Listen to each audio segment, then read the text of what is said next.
Demak, bu reaksiya bo'yicha dezamillanish reaksiyasi bunda ammiak ajralib chiqadi.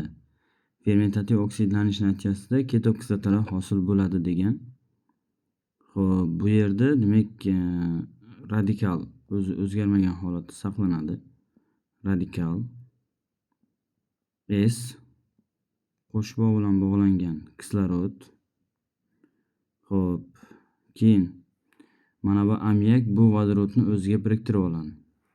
Va natijada bu yerga oksidlanayotgan kislorod kelib birikadi. Mana bu kislorodni mana bu uglerodga biriktiramiz.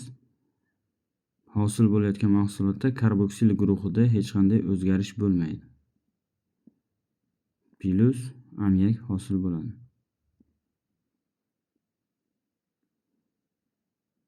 Xo'p, keyingi holat bo'yicha bu bo'yicha oladigan bo'lsak, pastdan yozamiz buni.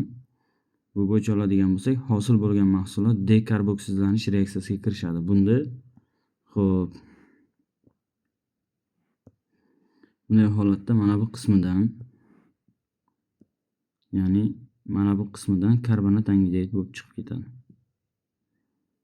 Birinchi bo'lib karbonat angidrid chiqadi. Plus mana bu vodorod esa mana uzilgan bog'ga borib birikib oladi. Va natijada C qo'shbog' bilan bog'langan mana bu kislorod.